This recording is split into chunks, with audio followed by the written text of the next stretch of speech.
a ver otro de los aspectos. Hemos visto un poco de estadísticas, pero vamos a ver también un poco de estadísticas sobre las creencias, las actitudes e imaginarios que apoyan la violencia contra las mujeres. ¿Qué es eso, dirán ustedes? ¿Cómo se puede medir eso? También está dentro de las estadísticas, por eso les digo, lean las estadísticas y no solo encontrarán esto, encontrarán muchas cosas que se han hecho en esta investigación, que es muy interesante. Sí. Me quería preguntarte, ya que mencionó ese tema, ese caso, ahora la nueva ley está, no da lugar a que la mujer se arrepienta. No, por eso tú le dices igualito ya. ¿Cómo se retira ahora la víctima? ¿Cómo se retira de todo esto? No va. ¿Y qué haces si no va? Pero de oficio no se puede. No se puede de oficio, pues, ¿no? Por eso pelean con el policía, por eso pelean con el psicólogo, pelean con el otro. Pero de oficio no. Entonces, ¿qué hacen? Entonces el abogado dice, ¿qué hago para retirar todo esto? No vaya, pues señora, le dice así. Y de verdad no va. El policía va, está tocándole la puerta. Señora, tiene que ir al juicio, la fiscal me está llamando cada rato. Tenemos que ir, señor. No va. No, ya no voy a ir, señor. ¿Cómo, señora Nancy? Que ya no vaya. No vaya. ¿Por qué? Todo lo que he trabajado todo el mes para llevar acá, traer todo lo que está listo ya. Y no va. ¿Y por fuerza mayor? No, ¿cómo le vamos a llevar a una víctima? Ay, no, sí. No, debería, no, pues, porque está hemos hecho todo eso, ¿no? Por la víctima. Sí. Felizmente, no todos son esas víctimas, ¿no? Pero la mayoría de las víctimas sí requieren ayuda. Por supuesto que sí. O sea, lo único que digo con esto es que hay que entender a todo lo que está en el entorno de la violencia, cómo trata. No hay que juzgarlo solamente por lo que dicen los demás, no. ¿Sí? Hay que observar bien lo que sucede. Muy bien, vamos a ver algunas estadísticas sobre las creencias y actitudes imaginarias que apoyan la violencia contra la mujer, que apoyan que siga habiendo violencia contra ustedes. Se dice estadísticamente que de cada 10 mujeres, 4 sufren violencia familiar. ¿Será cierto? Acá habrá, ¿cuántas chicas son acá? Son 20. Hay un varón nada más. Hay 20 chicas. Las chicas, se supone que de cada 20, digamos que habrá unas 4 que sufren violencia. Las casadas, las que tienen novio, las que tienen enamorada. Y saben que siempre hay algunas que van a minimizar, hay algunas que sufren, las van a negar, y la van a negar toda su vida, o algunos un tiempo, y otros todo el tiempo. Recuerden eso. Lo mismo sucede con las víctimas. Igual acá, si yo comienzo a preguntar si sufren violencia, todos me dirán, no. Pero habrá 2, 3 que sí sufren, minimizan y niegan y negarán toda su vida. ¿Cuáles son estas creencias y actitudes imaginarias que apoyan la violencia contra la mujer? ¿Por qué entonces se sigue manteniendo esto en el desarrollo de la vida de las mujeres? Eso hay que tener mucho en consideración, ¿ah? Porque eso va a permitir explicar por qué esta mujer sigue sufriendo de violencia, por qué esta mujer sigue experimentando hechos de violencia. Veamos las principales creencias que apoyan la violencia hacia las mujeres en porcentaje.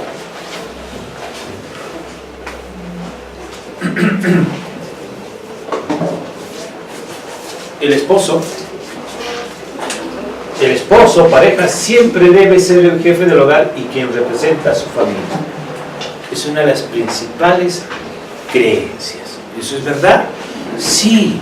Y esto se sigue transmitiendo de padres a hijos. Y se sigue transmitiendo de generación en generación, de mujer en mujer. Y obviamente de hombre en hombre, ¿no? Se sigue transmitiendo que el esposo o la pareja siempre debe ser el jefe del hogar y quien represente a toda su familia. Y no necesariamente debería ser así, o no es así, pero sucede. Ok, en el segundo punto, toda mujer debe cumplir primero con su rol de madre, esposa o ama de casa y después realizar sus propios sueños. Y eso está muy introyectado hasta en las propias mujeres. Yo antes de ser mujer, soy madre. ¿No han escuchado eso? Sí. Pues no debería ser así. que antes de ser mujer soy madre. No, pueden ser las dos cosas. Es más, son mujeres antes de ser madre. Por supuesto que son mujeres que antes de ser madre. ¿Cómo puedes criar un niño aburrido, sin amor, sin afecto, etcétera, etcétera? Tú crías mejor a un niño cuando estás afectuosamente más estable, emocionalmente más funcional, ¿ah? Tienes una pareja, te ríes mejor, sexualmente estás más activo, etcétera, etcétera. Que no. Y eso es una de las creencias que ustedes deben entender y por la que van a venir ustedes, las víctimas, y van a escuchar hablar de esto de las víctimas. Y la van a escuchar y les van a decir, es que doctora, antes de ser mujer, soy madre. Está teniendo creencias esta mujer que no son propias en la actualidad. ¿Ok? Que toda mujer debe cumplir con su rol de madre, esposa, ama de casa y puede hacer sus propios sueños. Y eso no va a ocurrir. Después que tú vas a realizar tus sueños, no, porque nunca dejas de ser mamá, porque sigues en el proceso de ser mamá y acompañar a los hijos. Si tienes 2, 3 hijos, mucho más, es más complicado. ¿Cuáles son esas principales actitudes? Hemos visto creencias aquí. Ahora vamos a ver las actitudes que apoyan la violencia a la mujer. Actitudes, los comportamientos, la forma de ser de las personas que apoyan este comportamiento hacia la mujer. Veamos. Si una mujer no atiende a su esposo o pareja, o no cumple con sus deberes del hogar, merece ser reprendida por su esposo o por su pareja. Eso es verdad. Y eso está arraigado hasta en la suegra, en la propia mamá, ¿no? Que comienzan a decir, pues dile, ¿no? Llámale la atención. ¿Por qué llega tan tarde? Hasta la mamá te llama la atención, hasta la suegra te llama la atención. Está muy arraigada este tipo de actitud que tienen los esposos, los abuelos, las suegras, los suegros sobre este punto. 2. A fin de evitar discusiones en el hogar, la mujer debería ceder. También es una de las actitudes que toman las mujeres. Y eso lo toman desde que son enamorados. Bueno, ya está bien, no vamos a discutir, ya tú ganaste el trabajo. Y continúan así en el transcurso de su vida. ¿Verdad? Eso es cierto. Veamos. Principales imaginarios. Lo que imaginan.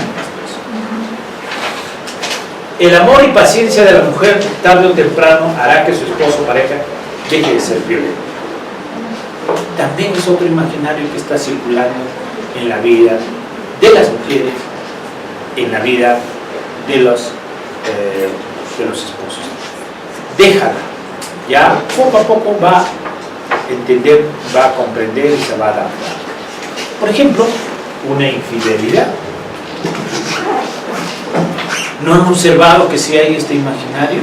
Que la esposa y la suegra te dicen, ya se le va a pasar. Ya, así son los hombres. Tiene la cabeza caliente, pero ya le va a pasar y va a seguir así. Y luego va a regresar contigo. Hasta las amigas te dicen, no, amiga, déjalo, esa chica, es un momento nomás. Después ya va a pasar, va a regresar contigo porque tú eres la titular. Mentira. Las mujeres que descuidan a sus hijos merecen tener alguna forma de castigo por su esposo o por su pareja. También es el imaginario. También sucede en los hombres que comienzan a decir, no, oye, sí, es que la deja mi hijo, la deja con su mamá y se va, no sé dónde se irá. Hay que castigarla, hay que pegarla, hay que alinearla, ¿no? Y hay mujeres, mamás, suegras que dicen, no, dale una tunda y van a ver que desde ahí ya no va a suceder. Nada más, pero una nomás y bien dada.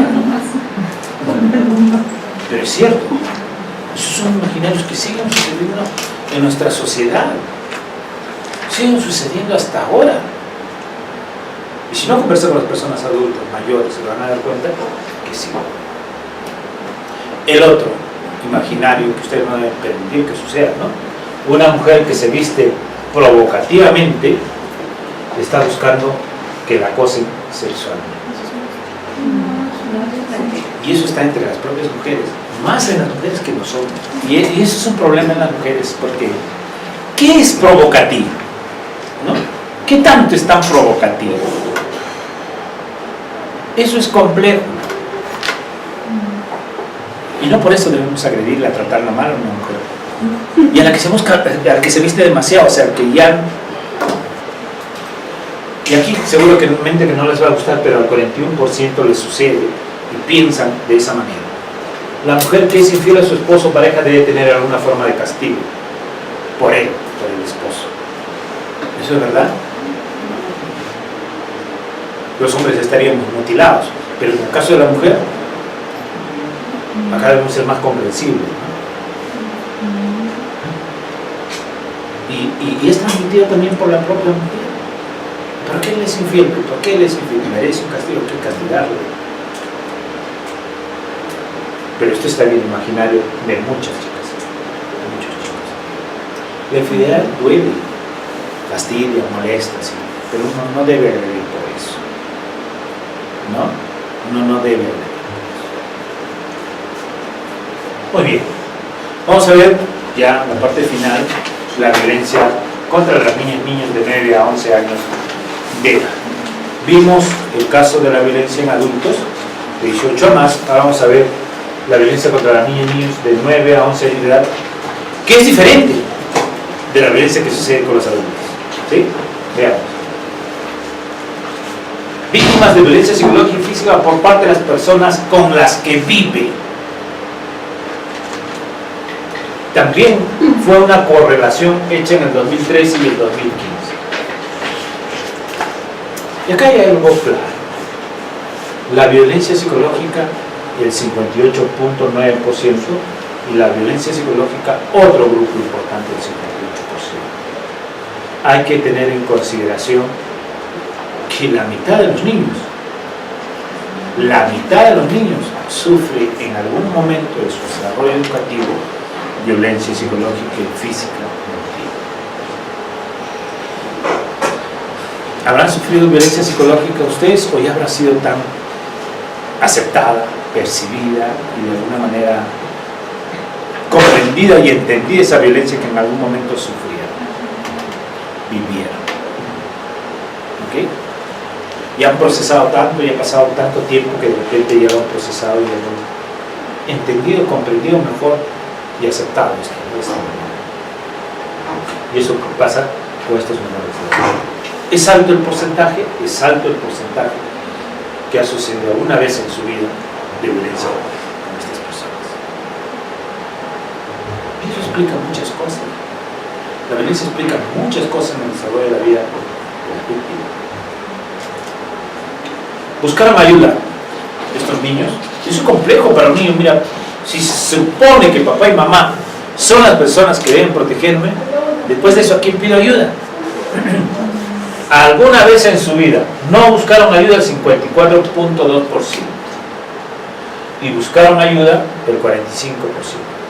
La mitad de los niños en algún momento buscaron ayuda y la otra mitad no buscaron ayuda, ni buscarán ayuda, procesarán sus traumas, sus hechos de violencia en el transcurso de su vida. Persona a la que acudió la madre, 43%, al padre, un 21%, a la abuela, etcétera, etcétera, cuando ha sucedido un hecho de violencia física o psicológica. En el hogar, ¿no? Pero violencia física. Luego, tipos de ayuda recibida. Llamaron la atención al agresor, si es un agresor sexual o si es un agresor de violencia familiar.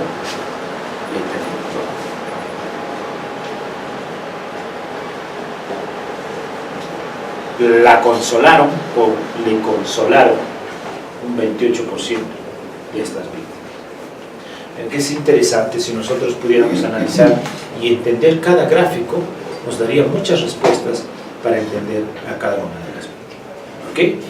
Pónganse a leer, lean esas estadísticas, muy importante para las personas que quieran saber algo específico sobre la violencia en nuestro país. Niños y niñas de 9 años de edad víctimas de violencia psicológica y física por parte de las personas con las que viven, ¿no? ¿Esta es la vimos? Sí. La explicación de la otra. Aquí, en una institución educativa, ahí están las profesoras y los psicólogos que trabajan en el ámbito educativo. Niños y niñas de 9 a 11 años de edad víctimas de violencia psicológica y física por parte de alumnas o de alumnos de la institución educativa donde estudian. Una correlación entre el 2013 y 2015. ¿Ha bajado significativamente? Sí. ¿Cuánto? Un 6% en 2 años de la violencia en cada una de los centros educativos. Pero ustedes pueden ver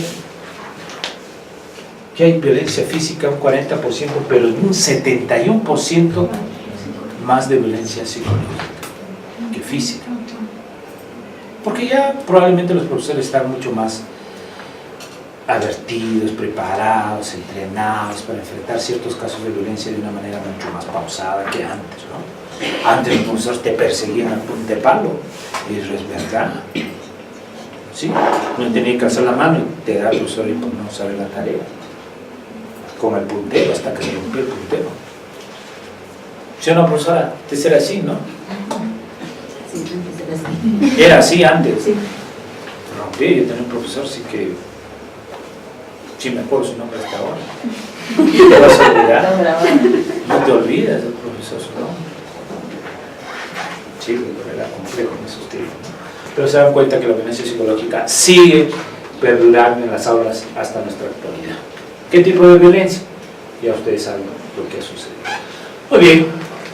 ¿Dónde se realiza este tipo de violencia? En el patio, en el salón de clase, fuera del colegio. Mira, qué interesante. La mayoría sucede dentro del aula. En el salón de clases. En el año 2013 y en el 2015. Sigue manteniendo estas estadísticas en función a eso. La mayoría de los hechos sucede en el aula. Y ahí en el aula debería estar el maestro. O está el maestro. Pero la mayoría de los hechos sucede en el aula. Sobre todo la violencia psicológica, que es muy afectante para un niño y un adolescente. ¿Buscaron ayuda alguna vez? No buscaron ayuda el 38%.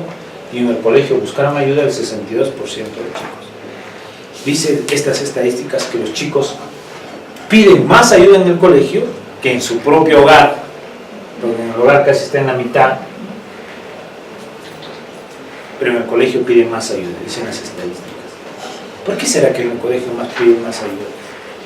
Estamos atentos a los niños. Maestros, auxiliares, hay profesores, hay maestros que constantemente están teniendo diálogos con el profesor. Los separa, le dicen, no estés peleando que esto, que lo otro, entonces el niño sabe que puede decirle a la maestra. Cuando son pequeños, de 9 a 11, estamos hablando de 9 a 11 años. En cambio, cuando empiezan la adolescencia, eso es otro tema, es diferente a esto. Cuando son de 9 a 11 años, tienen esta actitud. Y ustedes van a ver en la estadística de 11 más para arriba, es otra cosa. Y hay que saber eso. Persona a la que acudió, a la madre, a la profesora, al profesor, para denunciar estos hechos de violencia. ¿Qué hicieron? Llamaron la atención al agresor, que es otro alumno, conversaron con el agresor, avisaron o fueron a hablar con la profesora o el profesor. Esto es diferente que de los 9 a los 11. ¿Por qué será tan diferente de unos chicos de 12 a 17? Porque están en otra etapa eso. ¿Ok? Veamos. En el hogar, víctimas de violencia física y por parte de las personas con las que viven. Alguna vez en su vida. También hay una correlación del 2013 al 2015. La violencia psicológica el 67.6% y violencia física el 65.8%. El 51.8% de los adolescentes han sido víctimas alguna vez en su vida de violencia psicológica y física. Más de la mitad de los jóvenes, de los adolescentes, ha sufrido un hecho de violencia en el hogar, en la casa. no fuera de en la casa. Y alguna mamá, papá me dirá, y con razón, profesor, y con razón. A estos chicos sí con razón, porque son rebeldes, conflictivos, vagos, ociosos, no quieren hacer nada en esta edad. En esta edad sí es complejo el desarrollo de un adolescente. Es complejo, van a ver las diferencias. Veamos. ¿Y buscaron ayuda? ¿Alguna vez buscaron ayuda? No buscaron ayuda, el 55.3%. Mucho más que en los adultos, que en los niños. ¿Por qué no buscarán ayuda estos chicos? Los adolescentes. ¿Por qué menos adolescentes que buscan ayuda que los que no buscan ayuda? Persona a la que acudió, a la madre, el 35%. En cambio, los otros niños casi llegan al 50%, el 35%. Tipo de ayuda llamaron la atención a quien agredió a este chico en el hogar, que por lo general a veces son el papá, ¿no? El tío los agrede físicamente, psicológicamente también. ¿Habrá mamás que agreden psicológicamente a adolescentes, chicos? Sí. Hay, pero son menos, ¿eh? Son mucho menos las madres agresoras con intención para dañar.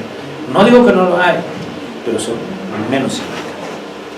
Hay más varones que agreden significativamente que los medios, su autoestima, su vida.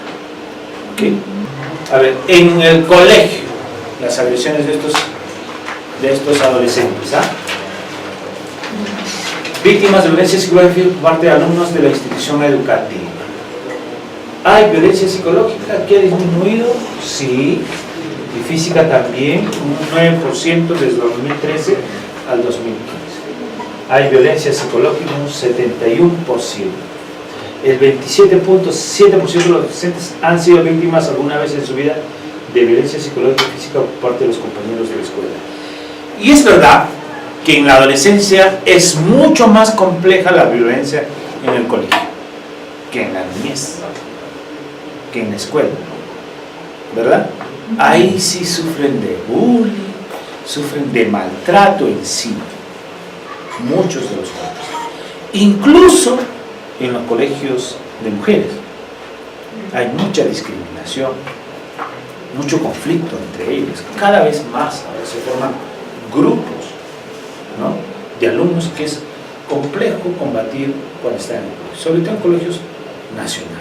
Yo he visto cosas complejas en Lima con los adolescentes, con grupos de adolescentes que vienen a pasar evaluación.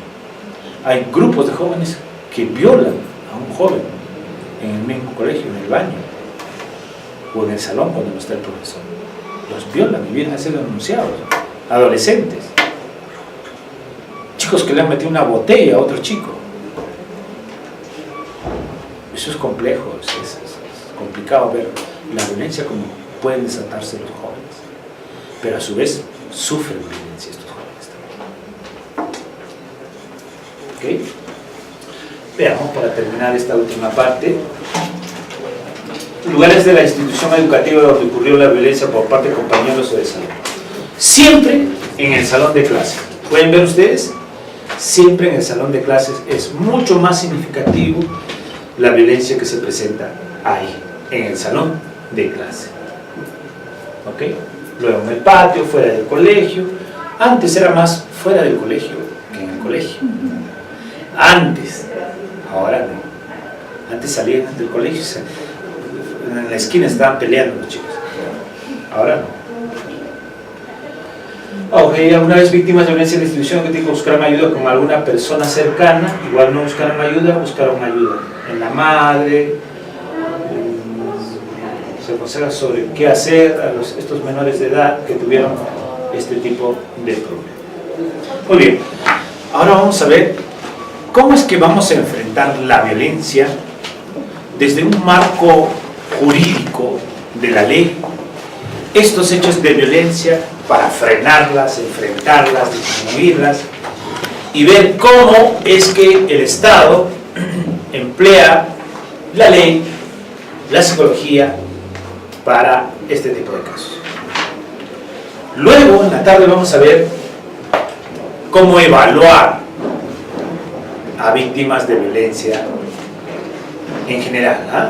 víctimas de violencia familiar, también una parte de la violencia sexual, etc. Cómo evaluar a estas víctimas sobre este tema. Pero ahora vamos a ver el marco general. Ya vimos las estadísticas, qué es la violencia, etc. Ahora vamos a ver el marco general de la violencia contra la mujer. ¿Okay? Violencia contra las mujeres y los integrantes del grupo familiar es el marco jurídico y está basada en la ley 3036-4, que es una ley que tiene ciertos fundamentos para enfrentar este tema, este flagelo en nuestra sociedad. El Estado ha invertido millones para poder esclarecer este tema y enfrentar la violencia. Veamos, ¿cuál es el objeto de esta ley? ¿Cuál es su objetivo de esta ley? Uno, es prevenir. Bueno, dice prevenir, pero no sé si lo estamos haciendo, pero eso es el objeto de la ley. De repente podemos hacerlo en unos aspectos, pero no en todos los aspectos. Prevenir.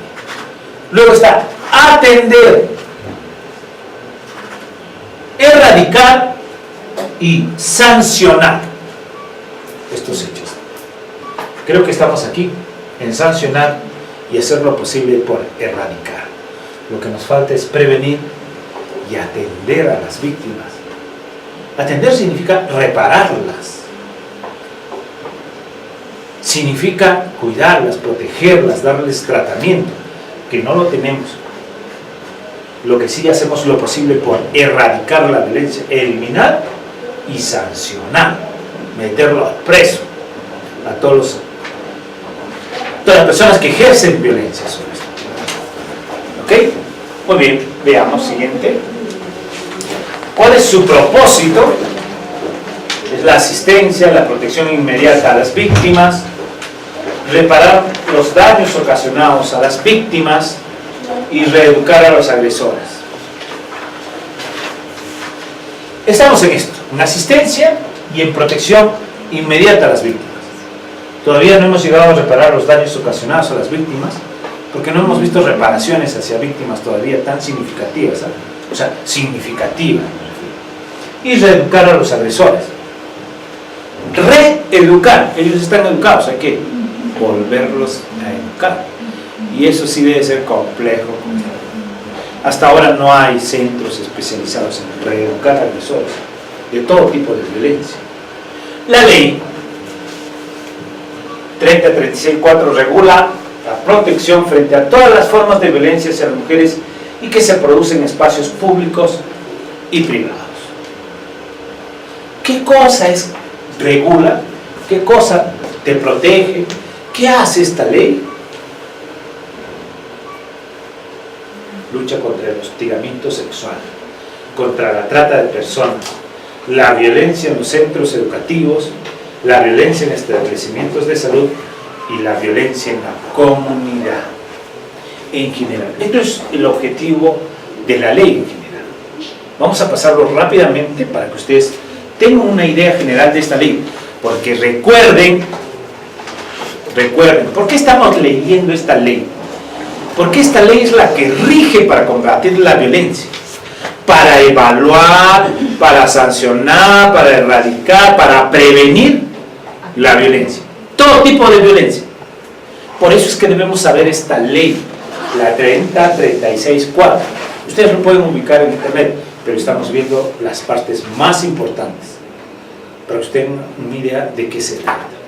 ¿Ok? Veamos. Cuando habla de grupo familiar, ¿qué busca? La protección familiar en sentido extenso del grupo familiar. Esta ley busca proteger en sentido extenso la familia, porque es el centro de todos nuestros problemas. La protección de los miembros del hogar, que es la unidad doméstica de cada uno de los miembros del hogar. Y tercero, la protección de las relaciones de pareja. Tiene su objetivo, proteger la relación de pareja como individuos que son partes de un sistema, pero también protege a los hijos, a los abuelos, a los primos, todo aquello que es parte del grupo familiar. ¿Ok? Protege todo del entorno de la vida familiar. ¿En qué se basa esto? ¿Qué enfoques tiene esta ley? Que es complejo seguramente para ustedes entender. Hay el enfoque de género, el enfoque de integralidad, el enfoque de interculturalidad, el enfoque de los derechos humanos, el enfoque de interseccionalidad y el enfoque generacional. ¿Qué significa esto? ¿Qué significa el enfoque de género? Porque hablamos mucho de género en todo este entorno, pero no sabemos a qué se dice. ¿Qué pasa con esta ley? Reconoce la existencia de circunstancias asimétricas en la relación entre hombres y mujeres. Esta ley entiende, reconoce y comprende que el hombre actualmente tiene una dominancia sobre la mujer, que no debería ser, que no debería proponerse. Pero entiende esta ley que el rol masculino está más sobrevalorado que el rol femenino. Y en función a ese enfoque es que la ley trata de hacer que todos mantengamos igualdad en toda condición. Que no solo trabaje la mujer, también el hombre, que no solo trabaje el hombre, sino que la mujer también tiene el derecho de trabajar. Tiene los mismos derechos y tiene las mismas obligaciones, derechos y igualdades, ¿no? El enfoque de integralidad reconoce que en la violencia contra las mujeres confluyen múltiples causas y factores que están presentes en distintos ámbitos a nivel individual, familiar, comunitario. Por ello se hace necesario establecer intervenciones en los distintos niveles. A eso se refiere con el enfoque de integralidad, que no solo es un factor la que influye en la violencia de la mujer. Por ejemplo, no solo es el machismo en el hombre la que influye en la violencia. ¿Qué más será? No solo es el machismo, recuerden. ¿Qué más será? La cultura. ¿Qué más será que influye en permanecer, que la violencia continúe? ¿Qué tipo de crianza que he tenido también? Por eso, la educación familiar, la cultura, ¿qué más? El lugar donde vive. Las necesidades económicas. ¿Las necesidades económicas influyen en la violencia? Es un factor, ¿no? No determina, pero sí es un factor precipitante más que generador de violencia. ¿Ok? Eso es interesante reconocer. Veamos. El enfoque de interculturalidad reconoce la necesidad del diálogo entre las distintas culturas. ¿Qué significa? Que no es lo mismo evaluar, jóvenes, a una persona que vive en San Isidro, en Lima, que evaluar, no sé, pues a una guaruna. ¿Es lo mismo? ¿Puedes utilizar los mismos parámetros para evaluar un caso de violencia? No. No es lo mismo evaluar pues, de aquí, no sé, a una provincia muy lejana, a un niño o a una mujer violentada ahí, con los parámetros que tú evalúas, no sé, pues aquí, no sé, a una mujer que vive en Caima, algo así, ¿no? No estoy diciendo que la violencia son distintas. Estoy diciendo que evaluar, entender a la víctima, tiene que tener un enfoque distinto. Porque ella proviene de un sector cultural diferente al nuestro. Ese enfoque está plasmado en las características de la ley. Y luego el enfoque de derechos humanos. Reconoce que el objetivo principal de toda intervención debe ser la realización de los derechos humanos, identificando a los titulares de derechos y a aquellos que tienen derecho conforme a sus particularidades. ¿Qué significa que la víctima tenga derechos? Significa que hay que respetarla, significa que hay que pedir su consentimiento, significa que hay que pedir su autorización para poder evaluarla, tratarlas, aconsejarla. Hay que pedirle su autorización, Si está bien o no está bien, el paciente podrá decidir qué hacer. Por eso es que tenemos que respetar esto, sus derechos humanos. Ya no es como antes. Antes podíamos hacer lo que queramos, ahora no. Ahora le pedimos autorización a la víctima o al paciente para poder evaluarlo, tratarla, hacer una actividad. Luego viene el enfoque de interseccionalidad. Reconoce que las experiencias que las mujeres tienen de la violencia se ven influidas por factores e identidades como su etnia, su color de religión, su opinión política o de otro tipo. Dice que esta persona viene imbuida en su mente, en sus ideas sobre ¿qué cosa? Por ejemplo, su religión.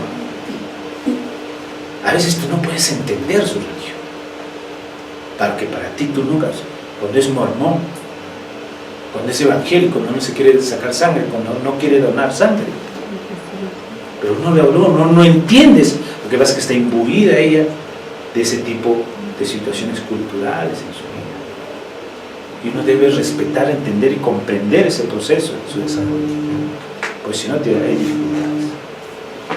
El enfoque generacional.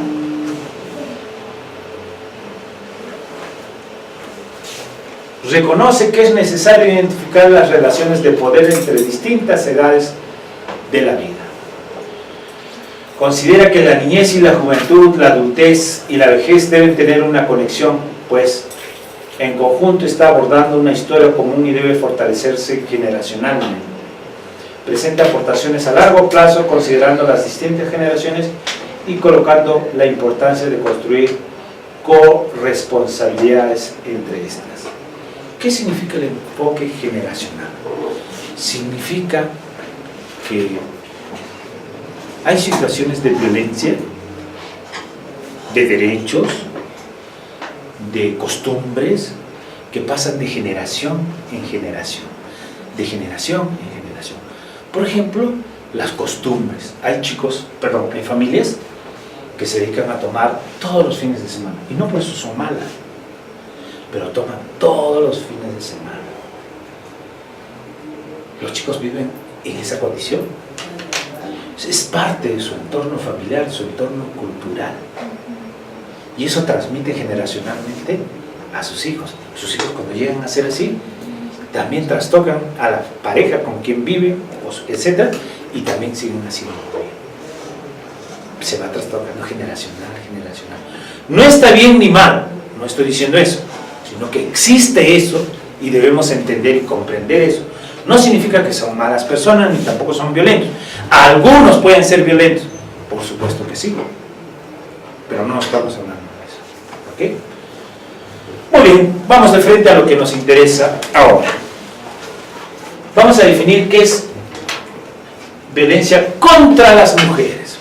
Según esta ley, según la ley define qué es violencia contra las mujeres. Y esto sí no se deben olvidar, jóvenes, ¿ah? No se olviden de lo que significa violencia contra la mujer. Porque siempre les van a preguntar eso en todo contexto, en todo entorno, lo que significa la violencia contra las mujeres. Veamos. Es una acción o conducta que causa, ahora,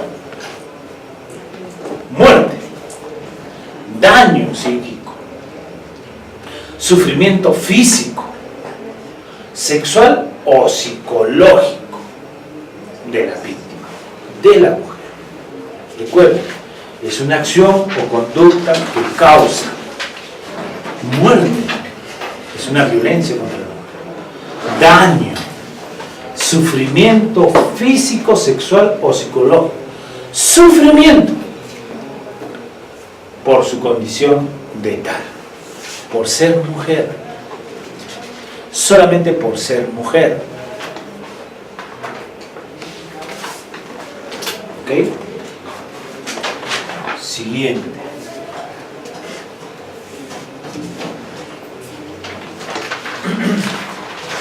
La violencia contra la mujer tiene lugar dentro de la familia o la unidad doméstica, dentro de la familia. Tiene lugar en la comunidad y está perpetrada o tolerada por los agentes del Estado. Eso es verdad. Por jueces, fiscales, psicólogos, etc. Muchos de nosotros, los agentes del Estado, nosotros toleramos la violencia contra las mujeres. Porque tenemos esos imaginarios, esas ideas confusas que nos traen. Bien. ¿Cuál es la definición de violencia contra los integrantes del grupo familiar? Que esto es diferente. Contra los integrantes del grupo familiar. Igual que en la otra, es la acción o conducta que causa muerte, daño, sufrimiento físico, sexual o psicológico en una relación de responsabilidad, confianza y poder. ¿Por qué esto es diferente? Estamos hablando de la familia como integridad, como en el entorno familiar. Porque debe haber responsabilidad en la familia. ¿Ah? Confianza y hay poder en la familia. ¿Quiénes generan poder? Hay alguien siempre en la familia que genera poder o que tiene poder, demuestra poder. Puede ser mamá, puede ser papá. Entendido poder como un sentido positivo, no como un sentido negativo, pero existe, ¿no? Una responsabilidad de poder. ¿Ok? Siguiente. ¿Quiénes están sujetos de protección de la ley? ¿Quiénes estarán sujetos de protección de la ley? Mujeres durante todo su ciclo de vida. Ojo, no hay una ley de protección para el hombre, pero hay una ley de protección para las mujeres ahora. O sea que ustedes deben, de verdad, deben de ejercer sus derechos en todo sentido. Mujeres durante todo su ciclo de vida, niña, adolescente, joven, adulta y adulta mayor. Todas las mujeres, en todas sus etapas de su vida. ¿Okay? Miembros del grupo familiar. ¿Quiénes son los miembros? Los cónyuges, hijos, padrastros, madrastros, todo lo que incluye aquí. Miren. En realidad, todo aquel que vive dentro del entorno familiar, que esté un tiempo en el entorno familiar, que se alimente, vive, que integre parte de una familia, ¿no? Quienes hayan procreado hijos con común, independientemente que convivan o no al producirse la violencia. Antes no. Antes yo tenía un hijo con una mujer, pero yo nunca he vivido con ella. Y antes la ley no la protegía a ella. No decía que era un problema de violencia familiar, porque él decía, yo no vivo con ella. Tengo un hijo, pero yo no tengo nada más. Ahora no. Ahora con esta ley se embarca a todos.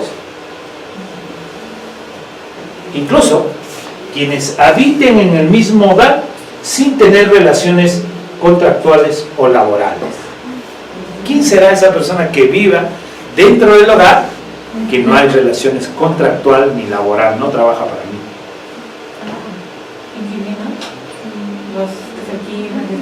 Eso tengo una relación contractual, pero sí es... ¿Pero quién será? ¿Sobrinos? ¿Con qué? Convivientes. ¿Quién más? Sí, convivientes ya está acá, ¿no? Ascendientes, descendientes, convivientes, exconvivientes, etc. Pero hay algunas personas que viven ahí. Por ejemplo, alguien que se trae de provincia, ¿no? Y uno dice, por general, ahí en Lima, y seguramente acá uno se trae de los distritos lejanos para que te ayude en tu casa. No tienes un vínculo, yo lo voy a hacer estudiar, dice que él me ayude, pero no hay un contrato, no hay nada, no es tu vínculo familiar, no hay nada, pero está en tu casa, come, duerme, cuida a tu hijita, etcétera, etcétera.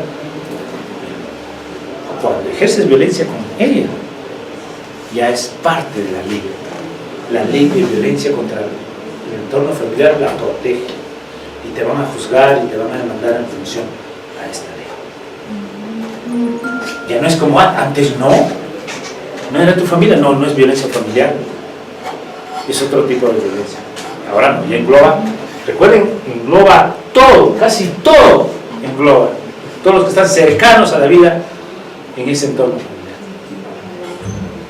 La ley se ha hecho muy amplia. increíble, ¿no? Antes no, pero a partir del 2016 está esto, ¿no? Desde 2016, fines del 2016, todo está listo. Tipos de violencia según la ley.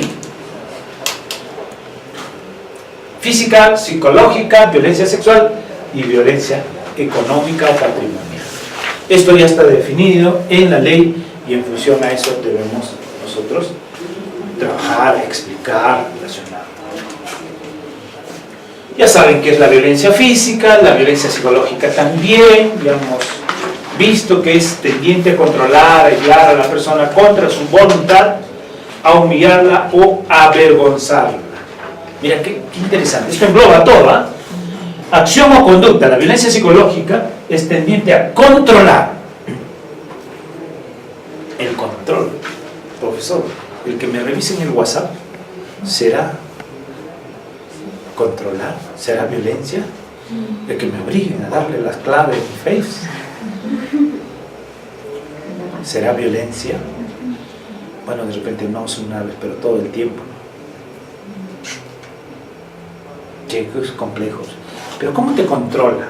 Económicamente. Cuando no trabajas, él te controla. A cada rato te llama. ¿Dónde estás? ¿Con quién estás? ¿Cómo estás vestida? Etcétera, etcétera. Controla tus tiempos. ¿Qué hora entras? ¿Qué hora sales? ¿Dónde vas? Etcétera. Todo ese proceso es controlar o aislar a la persona contra su voluntad. ¿Qué es eso de aislar? Que es muy, muy frecuente. No deja que vayas a visitar a tu papá, a tu mamá. Te aísla, pues. Te aísla totalmente de tus padres, tu madre, tus hermanos. Todo esto protege la ley. Llama a esto violencia psicológica. ¿Sí? Esto es interesante. Se dan cuenta que engloba casi todo la ley. Casi todo lo que vamos a evaluar. Casi todo lo que vamos a ver. Pero la violencia psicológica, todo este tipo de violencia, esto de controlar, aislar, humillar o avergonzarle, que puede ocasionar daño psíquico a la persona. Este tipo de temas, esta violencia puede ocasionar en la víctima daño, afectación.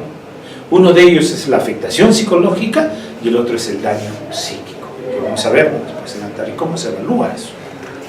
¿Ok? Muy bien. Luego viene la violencia sexual, ¿no? Incluye actos que no involucran penetración o contacto físico algunos. Eso es verdad. Ahora, los actos de violación incluyen casi todo. Hay una ley específica ahora para eso, contra el acoso, ¿no? Ya uno no te puede escribir ni cosas así media cochinas en WhatsApp porque uno te pueden denunciar por acoso. Ya uno no puede estar silbando en la calle diciendo una cosa porque te puede denunciar una cosa. Menos rozar a una mujer. Eso es complejo. Y cuando la traen eso para que tú te sientes y lo evalúes, tú crees que no está dentro de la ley, pero sí está dentro de la ley. Un evento no es para todos la manifestación de la misma manera. ¿Ok? Todo evento es diferente para toda víctima. Hay que tener en consideración eso, ¿eh? Y lo que viene aquí, que es la violencia económica o patrimonial, que es nuevo, que está tipificado en nuestro ámbito judicial. Muy bien, la violencia económica, ¿cómo se ejerce en nuestro país? Es la acción o omisión que se dirige a ocasionar un menoscabo, una pérdida en los recursos económicos o patrimoniales de cualquier persona a través de la perturbación de la posesión, tenencia o propiedades de sus bienes. ¿Cómo es eso, profesor? Cuando te quitan tu casa, tu hogar, etc.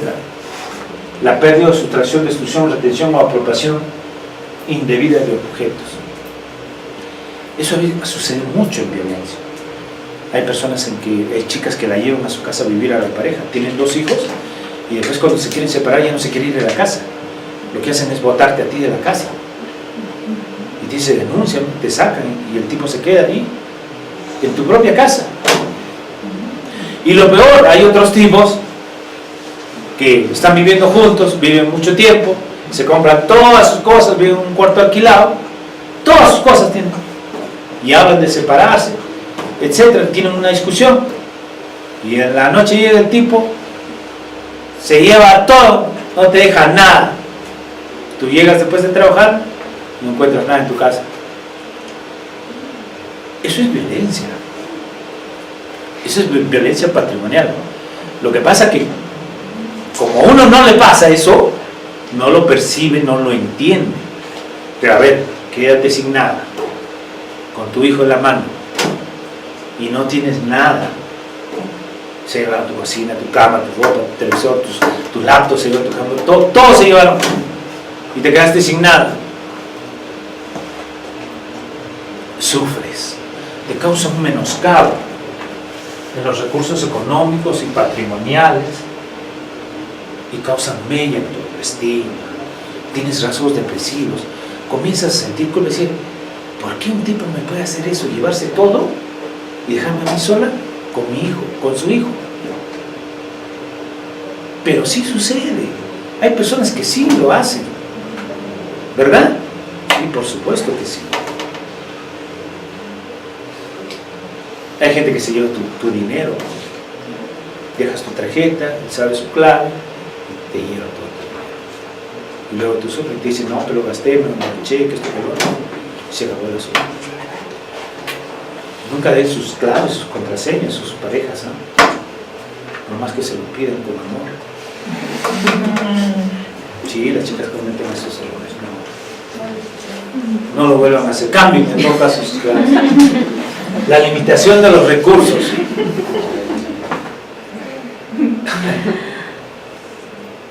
¿Ok? La limitación de los recursos. Cuando pasan pensión a los chicos, eso es sufrimiento. Hay gente que es bien conchuda, ¿no?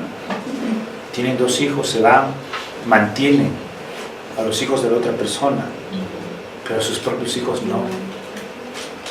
Ustedes no saben lo que significa para un niño saber eso, para un adolescente saber eso. Eso les causa malestar emocional, frustración, rabia, cólera. Por eso es que son rebeldes, confrontacionales. ¿Y por qué dices, por qué haces bullying? ¿Por qué? Se preguntan, ¿no? ¿Por qué hace bullying? ¿Por qué pelea? ¿Por qué se escapa de la casa? Pues situaciones que devienen de esto, ¿no? Una violencia que a veces ellos no pueden entender, no pueden comprender. Es como si tú estuvieras ahorita en la universidad estudiante, o sea, 4º ciclo, 5º ciclo, estás estudiando, tu papá te paga todo y un día dices, ¿qué? Me voy a la casa, y se va con otra persona que tienen 4 hijitos chiquitos y a todos los mantienen, los llevan al colegio, les paga el colegio, todo, pero a ti tú vas y te dice, y tú le dices que te apoye, y tú dices, no tengo, no me alcanza. Y además tú eres grande ya. Y eso te causa mella. Una cosa es describirlo y otra cosa es que tú vivas en ese tema de violencia. ¿Ok? Muy bien. ¿Cuál es el proceso en este tema de la denuncia? ¿Y cómo va a terminar este proceso de la violencia? Para los que no saben, para los que sí, tengan en consideración que en el plazo máximo de 72 horas después de la denuncia, el juzgado de familia o su equivalente procede a evaluar el caso y resuelve en audiencia oral la admisión de las medidas de protección. El juez tiene 72 horas, incluye obviamente la policía, 72 horas después de haber denunciado una víctima, ahora en nuestro país, ahora en nuestros términos legales, para que el juez pueda resolver si una víctima es vulnerable, tiene riesgo o no de sufrir violencia. Y tiene unas 72 horas para eso. Acá todavía no entramos los psicólogos, aunque algunos jueces y algunos fiscales y algunos policías quieren meternos dentro de estas 72 horas para que ellos justifiquen que la persona le tiene que dar sus medidas de protección. No, las medidas de protección dentro de esas 72 horas deben ser resueltas por el juez, ¿sí? En función a unas fichas de valoración, que luego lo vamos a ver, las fichas de valoración de las víctimas de violencia, para medir qué tan vulnerable es esta víctima y qué tanto riesgo tiene esa misma. son una lista de chequeo para saber qué tan vulnerables son estas víctimas y darle las medidas de protección o no. ¿Quién las hace? El policía y el juez. Y en función de eso les da sus medidas de protección. ¿Ok? Todavía no entramos a psicología ahí. Ese es el primer paso. Mira, qué interesante es esto de la ley. Antes no sucedía eso. Ahora, tú vas a denunciar, recuerden esto, tú vas a denunciar a alguien y el juez y el policía tienen 72 horas de rellenar una ficha, etcétera, y de decir qué tan vulnerable eres tú y qué tan en riesgo estás en este momento para ayudarte las medidas de protección. E inmediatamente te dan las medidas de protección. Incluso pueden detenerlo al individuo. Ahora, antes no sucedía esto. ¿Recuerden? ¿Verdad? Analizados los actuados, el juzgado de familia procede a remitir el caso a la Fiscalía Penal para el inicio del proceso penal. Si ya, una vez que ha denunciado después de 72 horas, el fiscal o el juzgado de familia pasa esto a un fiscal penal, cuando nota que hay riesgo, que de verdad la persona está en riesgo, es vulnerable y hay indicios de que, no sé, pues, le ha pegado, le ha cuchillado, ha pasado examen físico y ha visto que sí tiene lesiones. Entonces lo manda al fiscal penal. Cuando va al fiscal penal, entonces el fiscal penal recién hace una investigación sobre estos hechos de violencia sobre la vida. Y ahí pide que la evalúen psicológicamente. Ahí pide que haya videos, cámaras, todo lo que traiga para denunciarlo penalmente al agresor. Recién nosotros vamos a entrar en este proceso. Después. ¿Se dan cuenta? Para procesar todo esto. Única. Ahora se realiza una entrevista única en todas las víctimas de violencia, adultas, pequeñas, grandes, etc. La ley dice eso. Toda víctima debe pasar una entrevista única, con todas las condiciones necesarias para que sea una declaración, una narración del hecho violento, según la ley. ¿Ok? Todas. ¿Quiénes deben pasar? Niña, niño, adolescente, madre, víctima mayor de edad por criterio del fiscal. Si es una abuelita 80, 90, etcétera, etcétera, ya lo puede resolver el fiscal, sí o no. Puede haber una declaración ampliatoria de la víctima, porque hay cosas que se pudo haber olvidado, cosas que pudimos habernos olvidado nosotros, etcétera. Solo en casos que en algún punto de la declaración se requiera aclarar, complementar o procesar. Es lo menos que se hace, pero existe la posibilidad de hacerlo. Por lo general, solo hacemos la declaración de la víctima y la entrevista única de estas personas. ¿Ok? Muy bien. Siguiente. Luego viene una sentencia, después de todo el proceso, que puede ser absolutoria, o sea, lo absuelven al individuo porque no hubo nada, o puede ser condenatoria. Si es absuelto, el juez puede señalar el término a las medidas de protección dispuestas por el juzgado de familia. O sea, si le han dado medidas de protección a la víctima, cuando es absolutaria ya le quitan las medidas de protección a la víctima, ¿no? Y todas las medidas cautelares, ¿no?, que les guardan las pertenencias, sea, ¿no?, la retenido del suelo, etcétera, etcétera. Todas esas cosas se borran cuando hay una condena, cuando hay una sentencia que absuelve al individuo. Pero si es condenatoria, ya saben. Y en esta parte, jóvenes, quiero ser muy claro con ustedes. He observado que en la práctica ya, que hay muchos profesionales que han tenido problemas y que esta ley sanciona. ¿Okay?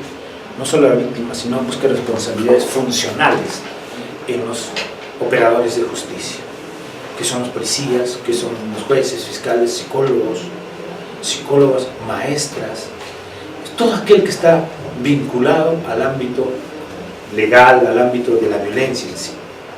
¿Qué responsabilidad funcional tenemos nosotros como psicólogos o como profesionales? Tiene responsabilidad funcional, o sea, puede ser sancionado penalmente, administrativamente, quien omite, rehúsa, retarda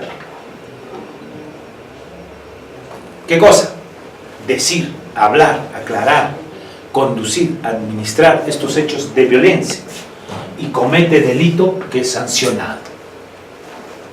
¿Cómo así, profesor? Por ejemplo, eso se da mucho cuando hacemos entrevistas únicas. Y eso ya es como 3, 4, 5 personas que están detenidas por esto. Veamos, hay una entrevista única a una menor de edad que viene por violencia sexual.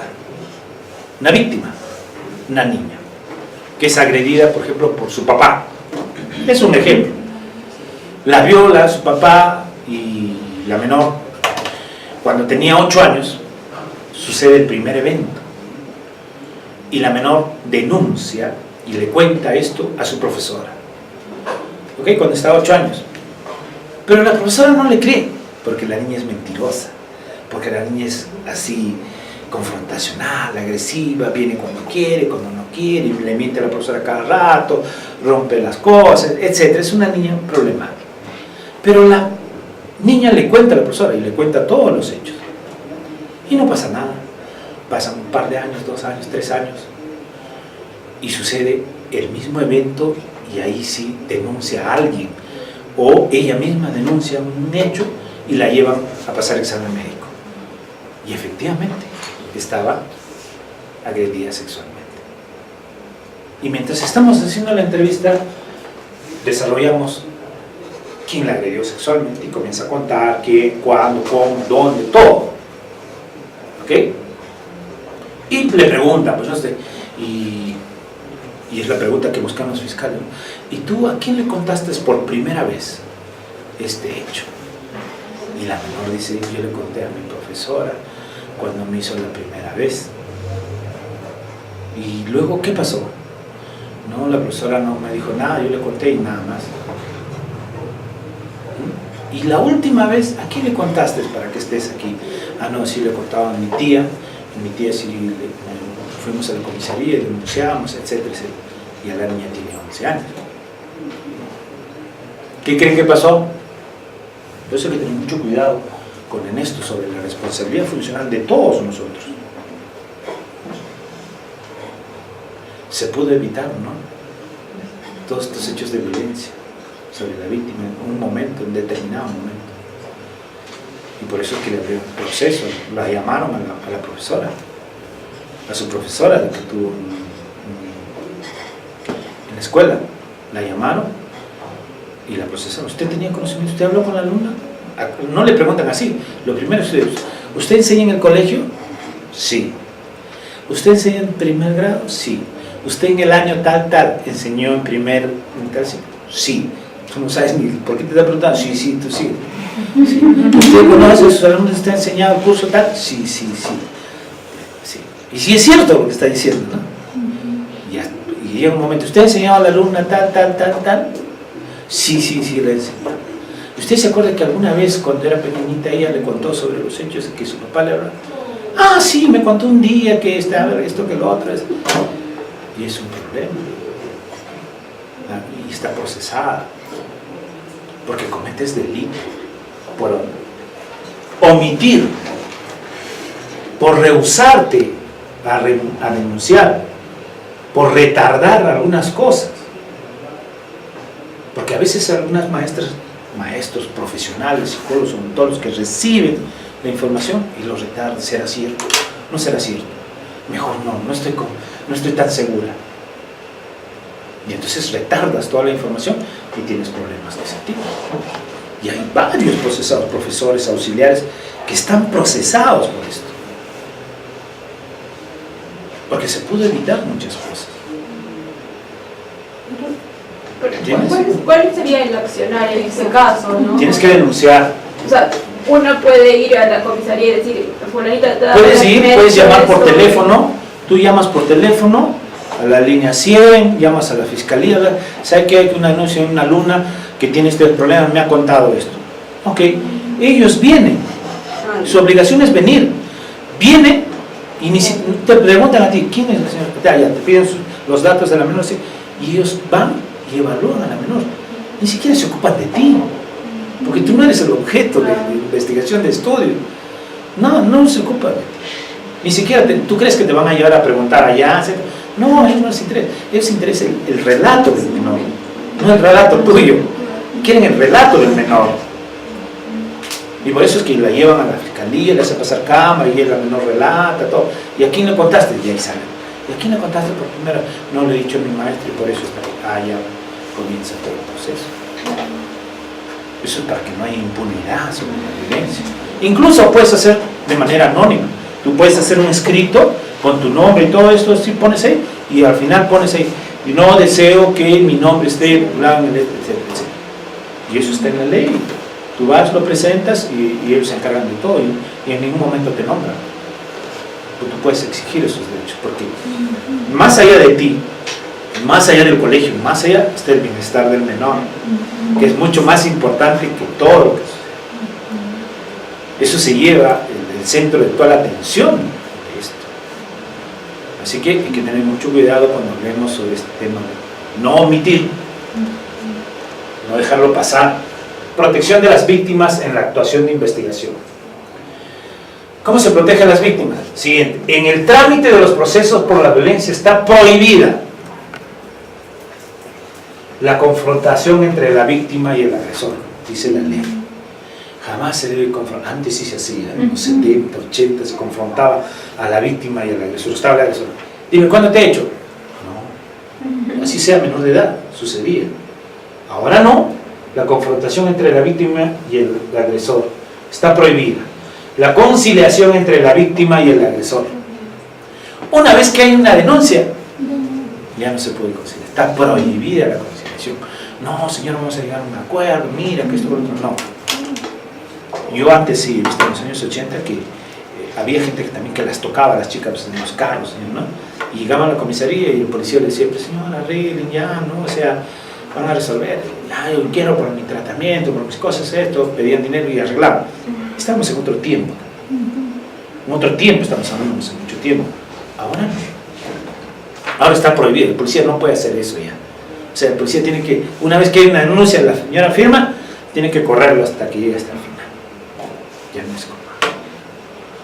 Está prohibido conciliar. Por eso es que las señoras que sufren violencia familiar, luego se retractan después de un día, 2 días, 3 días, regresan atrás, ya no pueden retirar la denuncia, ¿verdad? Ya no se puede retirar, todo continúa nuevamente. ¿Ok? Durante la reconstrucción de los hechos no está presente la víctima, salvo que la víctima mayor de 14 años lo solicite estar en reconstruir en hechos de intento de feminicidio, por ejemplo, ¿ok? Que sí puede ayudar a esclarecer cómo sucedieron los casos, ¿no? Porque es un tema penal. Pero, si lo consideran los menores de edad, no van a ser. Contenido de los certificados médicos e informes. Según la ley. Hay 2 tipos de certificados que demuestran un acto de violencia. ¿O habrá otra cosa? Sí, podría ser un video, ¿no? De los certificados firmados por profesionales que dicen que sucedió este evento y que tanto está afectada a una víctima. Son los certificados psicológicos y físicos. ¿Ok? En los físicos, de ser el caso, deben consignar necesariamente la calificación de días de atención facultativa, así como la calificación de días o de incapacidad. El médico debe saber. Si te ponen más de 10 días, ¿qué significa? Que hay un tema penal. Si te ponen menos, hay un tema de faltas. ¿Ok? En los psicológicos deben ser acordes con los parámetros médicos legales del Instituto de Medicina Legal y Ciencias Forenses del Ministerio Público. ¿Qué se busca aquí en los psicológicos? Determinar si una víctima está afectada psicológicamente o no. Recuerden, en los certificados médicos se determina si una víctima está afectada psicológicamente o no. Nada más. No hay otro tipo de especulación sobre el informe en función a esta ley. Hay que determinar si la víctima está afectada o no está afectada. Punto. Los informes psicológicos. Ahora los centros de emergencia mujer y otros servicios estatales especializados, como los centros de salud, las postas médicas, los centros de salud comunitaria, etcétera, etcétera, tienen valor probatorio del estado de salud mental en los procesos por violencia contra las mujeres y los integrantes del grupo familiar. Todo aquel que trabaja en el Estado, que trabaja en unas instituciones especializadas, tienen valor probatorio. Pero hay una salvedad. No es que a ti se te ocurra hacer esto porque se te ocurra. No, sino tienes que seguir los parámetros médicos legales de medicina legal y ciencias forenses, porque hay una guía de evaluación de la afectación psicológica y del daño psíquico que debes seguir. Si trabajas en cualquier lugar, debes seguir ese protocolo para evaluar a una víctima de violencia. ¿Okay? Sí, también está en la red, lo pueden encontrar, está en internet, lo pueden bajar. Guía de evaluación a víctimas de violencia, de afectación, no, de los integrantes del grupo. Todo aquel que trabaja en el Estado, que trabaja en unas instituciones especializadas, tienen valor probatorio. Pero hay una salvedad. No es que a ti se te ocurra hacer esto porque se te ocurra. No, sino tienes que seguir los parámetros médicos legales de medicina legal y ciencias forenses, porque hay una guía de evaluación de la afectación psicológica y del daño psíquico que debes seguir. Si trabajas en cualquier lugar, debes seguir ese protocolo para evaluar a una víctima de violencia. ¿Okay? Sí, también está en la red, lo pueden encontrar, está en internet, lo pueden bajar. Guía de evaluación a víctimas de violencia, de afectación, no, de los integrantes del grupo familiar. Bien, ¿preguntas? Hasta aquí sobre este tema. Terminó.